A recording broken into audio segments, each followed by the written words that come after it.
Damos la bienvenida al economista Mauricio Pozo, exministro de Economía en dos gobiernos. Quisiéramos hablar de algunos temas, visualizar cómo cerramos este año, cómo se perfila el próximo año. Economista Pozo, hablar de contracciones de la economía desde la época de la pandemia, rebote de la economía en este año y qué es lo que podemos esperar en el 2023. Bienvenido. Muchas gracias, Gustavo, gracias por la entrevista.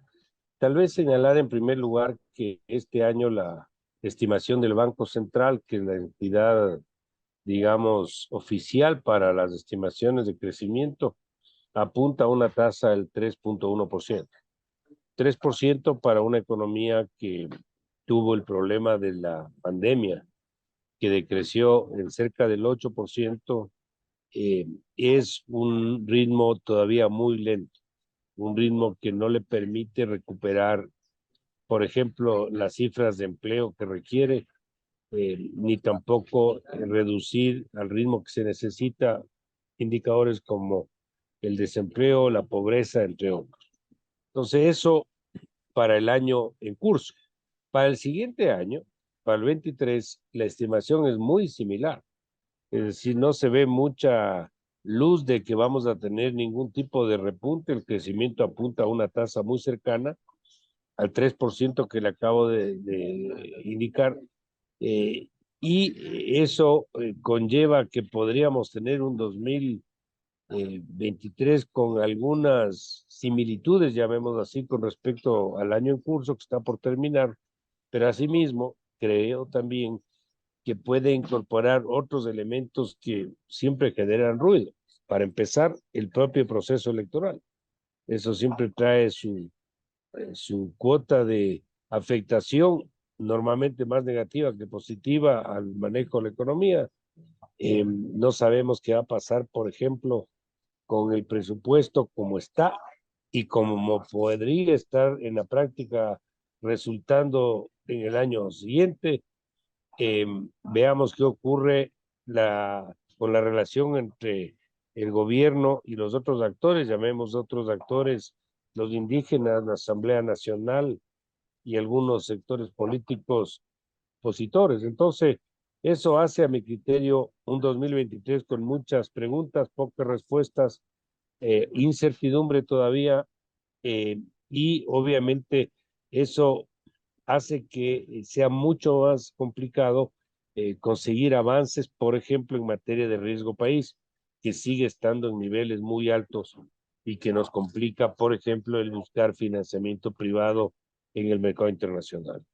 ¿Es correcto concluir con estas cifras, con estos crecimientos a 4,2% 2021, 3,1%, según usted señala, según una última previsión el 2022, 3% quizá en el 2023, que Ecuador es uno de los países de la región con mayores dificultades para recuperarse de la pandemia? Yo diría que sí, y por varias razones. En primer lugar, cuando se inició la pandemia, en marzo del 20, días antes del confinamiento, ya hubo un anuncio del presidente Moreno de un programa económico. ¿Por qué un programa económico? Porque a esa fecha ya se tenían 4 a 5 años de estancamiento económico, inclusive con tasas negativas. Si no recuerdo mal, fue el 2018. Por otro lado, eh, un déficit fiscal en ese momento cercano a los 6.000 millones de dólares, cerca del 6% del PIB. Teníamos ausencia de reservas internacionales, no había ahorros fiscales, no había espacio presupuestario tampoco. Entonces eso dio lugar a que se haga ese anuncio.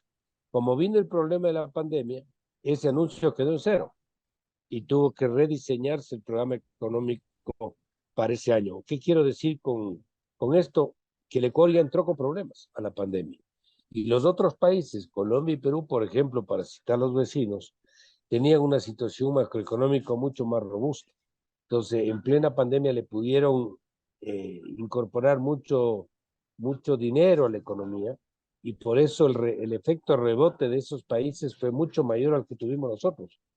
Y eso que nosotros logramos suscribir un acuerdo con los multilaterales que nos permitió el ingreso de más o menos 4.000 millones del fondo y alrededor de 2.500 millones de los otros multilaterales. O sea, sin esa plata, probablemente este rato estaríamos hablando de una historia diferente.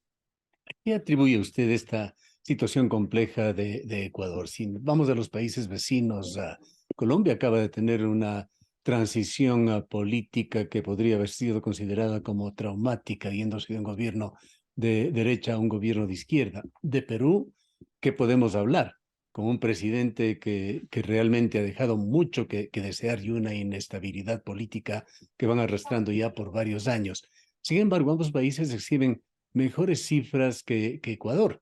Se trata de seguridad jurídica, se trata de un mejor marco regulatorio o quizá una mejor clase política, exceptuando quienes la han dirigido, por lo menos en el caso de Perú. Bueno, si usted hace una revisión de la historia y no yéndose mucho para atrás, desde el gobierno de Fujimori, del primer gobierno de Fujimori, hasta la presente fecha, incluyendo, yo le diría, el gobierno ya destituido de Castillo, la línea de conducción económica ha sido la misma. Primero, el Banco Central se ha mantenido como una institución independiente, estoy hablando del Perú, y obviamente una política económica con un norte preestablecido. El segundo gobierno de García, ya fallecido, continuó lo que habían hecho sus predecesores, incluyendo a Toledo, incluyendo a Fujimori, PPK, que estuvo poco tiempo, Pedro Pablo Kuczynski de igual forma.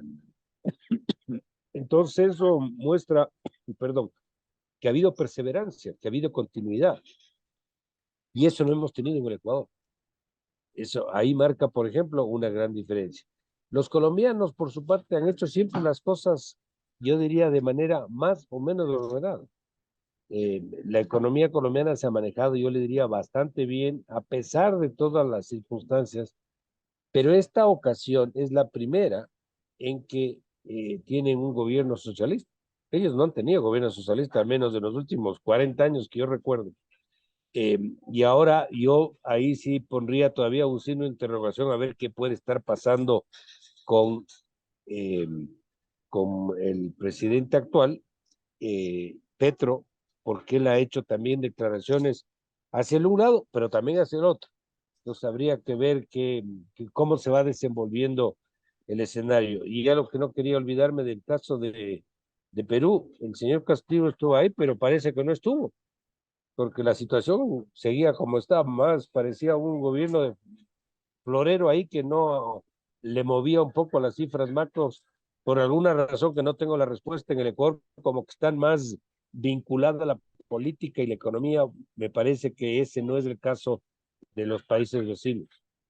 Ahora, en estas circunstancias, economista Pozo, explíquenos cómo es que Ecuador tiene para sus trabajadores uno de los mayores salarios básicos unificados o salarios mínimos para hablar del contexto general.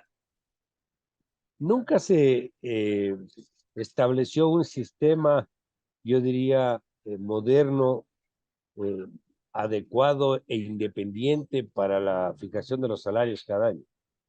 Siempre fue una puja entre los actores, es decir, gobierno, trabajadores y empleadores. Que precisamente por esa razón es que en el 2020 se diseñó una fórmula con el apoyo técnico del Banco Mundial para establecer un mecanismo que deslinde de esa puja política la fijación del salario para el siguiente año. Y eso se respetó ese año, tanto así que se mantuvo los $400 el 2020 y el 2021 de igual forma. Es ahora donde el gobierno en funciones le hace un ajuste de $25 al inicio y ahora lo vuelve a hacer más por razones eminentemente de cumplimiento de ofertas de campaña que por razones técnicas. Para usted fijar el salario tiene que ver cuánto va a crecer la economía, cuánto van a crecer los precios, cómo reacciona el empleo a los salarios. Hay una serie de indicadores que estuvieron en esa fórmula que le menciono y que ya parece que se olvidaron. Entonces eso en la práctica ha significado a mi criterio de que si no se establece un mecanismo como el que anoto, probablemente sigamos en este curso y esos excesos de ajuste se dieron los años anteriores también. Entonces, por eso es que ahora usted ve un Ecuador con un nivel de salarios por encima de la mayoría de países de la región, cuando la productividad no es la misma. ¿Qué Si me problemas permite, de competitividad genera para el país? le voy a dar un ejemplo que capaz ayuda a ilustrar esto. Fíjese, Chile y Ecuador. La población de Chile y Ecuador es bastante similar, alrededor de 18 millones de personas. El PIB de Chile es 317.000 millones. El PIB del Ecuador es 108.000, es decir, es 3 veces más. Por lo tanto, el PIB per cápita, el ingreso per cápita, es 3 veces más en Chile que en Ecuador. Sin embargo, el salario mínimo vital en el Ecuador es igual o mayor que el de Chile. ¿Cómo explica? O sea, usted está reconociendo un pago en la remuneración más alto de lo que le da la productividad a la economía. Y eso significa que costos de producción más altos y más dificultad para competir en los mercados, sobre todo externos. Y para el Entonces, ciudadano ecuatoriano de a pie, para las familias, ¿cuál es la situación? ¿Cómo está el consumo en hogares? ¿Cuál es la capacidad de ahorro de los ecuatorianos? nosotros tenemos ahora un salario familiar, no personal, pero familiar, donde en promedio trabajan 1.6 miembros de familia por familias de 4 miembros, que es un poco por encima de la canasta básica. Es decir, sí se necesita que trabaje más de uno por familia para cubrir las necesidades. Eh, y el crecimiento ha venido, yo diría, bastante moderado, porque los que pueden demandar son los que tienen empleo, Gustavo. Cuando usted sube los salarios, ¿en quién está pensando? En los que tienen trabajo. ¿Y qué pasa con esos 7 de cada 10 que no tienen empleo? Ahora sí, va a ser más difícil que empresas, sobre todo pequeñas y medianas, tengan la capacidad de contratar. Porque para una empresa de esa magnitud, un ajuste del 6%, cuando capaz las ventas no se van a mover, está por encima de su capacidad, y eso hace que sea mucho más complicado eh, contratar trabajadores, y por lo tanto la recuperación del empleo también se ve más difícil. Háblenos, economista Pozo, sobre ciertos factores que tienen de endógeno y exógeno. Uno es el dinero de las remesas. ¿Qué está pasando con eso? ¿Qué tan importante sigue siendo como pilar de la economía ecuatoriana? ¿Y cómo se justifica esos altos intereses que se pagan sobre el dólar aquí en Ecuador? Vemos cooperativas ofreciendo valores que se aproximan al 10%. A ver, en el primer caso, usted tiene, o tal vez empezando por segundo, simplemente para que no se me vaya la idea, un fenómeno presente que no hay en otros lados, que es el tercer riesgo más alto de la región. El riesgo país que tiene Ecuador es el tercero después de Venezuela y Argentina. Y con un riesgo país de esa magnitud es muy difícil que las tasas de interés se reduzcan, porque las tasas de interés no es más que el precio que se paga por el dinero que se pide prestado o por el que reconocen en un depósito. Entonces, ese riesgo se incorpora en la tasa de interés. Ese es un primer elemento. El segundo es que la determinación de las tasas en el Ecuador sigue siendo un esquema, a mi criterio, inadecuado por parte del Banco Central. No responde a las condiciones de mercado. No puede ser que usted ve una gráfica de las tasas de interés totalmente horizontales, con cambios en el entorno enormes, con precio del petróleo de 100, con precio del petróleo de 20, con más liquidez, con menos liquidez, con mejor cifras fiscales, con mayor cifras fiscales, con más reservas bancarias, con menos reservas. Es decir, no puede ser. Las tasas de interés es un termómetro, refleja la situación del país de alguna manera. Entonces, el sistema de determinación de tasas, el riesgo país, producto de todo lo que sabemos, de la debilidad política del gobierno, de la falta de cohesión entre los actores, etcétera, hace que las tasas en el Ecuador se paguen por encima de otros países que usan dólares. Los Estados Unidos son los emisores de dólares, pero no vamos a comparar nunca el riesgo de un bono del tesoro de allá con el riesgo de un papel emitido por el Tesoro ecuatoriano, el Ministerio de Finanzas, porque los riesgos son diametralmente distintos. Y eso ocurre de igual manera en países como Panamá. Entonces, el que usemos la misma moneda no explica de ninguna manera el que tengamos las mismas tasas de otros países. ¿Y qué le dice a usted en cuanto al 2022, estos índices de crecimiento de depósitos y de los créditos? ¿Cómo han estado? Bueno, en los últimos meses sí ha habido una especie de estancamiento de los saldos de depósito. Respecto a los meses, a los mismos meses del año previo, sí hay un crecimiento, pero respecto al mes inmediato anterior, ha habido una especie de estancamiento, ha bajado el ritmo como venían creciendo, y eso ha hecho que peguen un poco de retro en el crédito. Es decir, hay más dificultad en conseguir financiamiento y crédito en este momento porque el ritmo de los depósitos no es el mismo. Y eso es entendible. Los bancos no pueden prestar si no tienen un ritmo adecuado de fondeo. Entonces, desde ese punto de vista, yo creo que esa es una consecuencia. En la parte de las remesas, usted mencionó, eh, las remesas en el año 2021 cumplieron el récord histórico, más de 4.200 millones de dólares. Nunca hemos tenido remesas con esos niveles. ¿Y cuánto es eso, malo o bueno, es para la economía una fuente de liquidez muy importante? Representa alrededor del 10% de los depósitos de todo el sistema financiero. Es decir, no es de ninguna manera un valor despreciable, es muy importante y eso circula, porque cuando la familia que trabaja afuera o el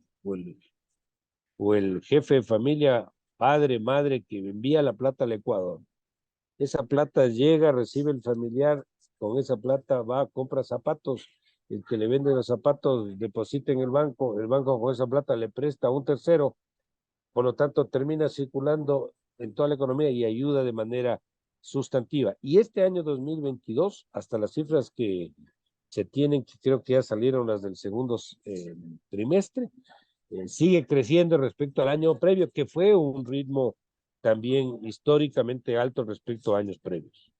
Finalicemos, economista Pozo, con algo que estoy seguro todos nuestros oyentes quisieran escuchar. ¿Qué recomendaciones puede dar usted para los hogares, para las cabezas de hogares, jefes de hogares en cuanto a políticas económicas domésticas para el 2023? Hay unos indicadores que a mí me preocupan.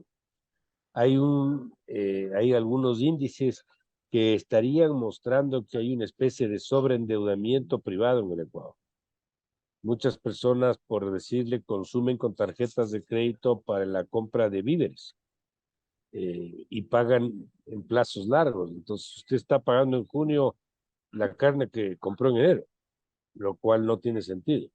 Entonces, desde ese punto de vista, yo creo que el mantenimiento de políticas yo diría, de una relativa austeridad, eh, la búsqueda de la optimización de ciertos gastos, eh, la priorización de los mismos, la búsqueda de financiarse con instituciones reguladas.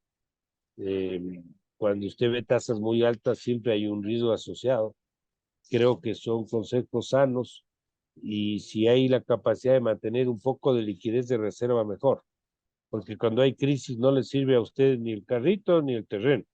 Lo que le sirve son los recursos líquidos que pueda tener para poder atender una situación difícil. Es más, esos momentos son buenos para los que tienen plata, porque pueden adquirir servicios o bienes a precios bastante mejores. Bien. Gracias a economista Pozo por habernos acompañado. Muchas gracias, a la orden siempre. Declaraciones del economista Mauricio Pozo. Él fue ministro de Economía en los gobiernos de Lucio Gutiérrez y Lenín Moreno.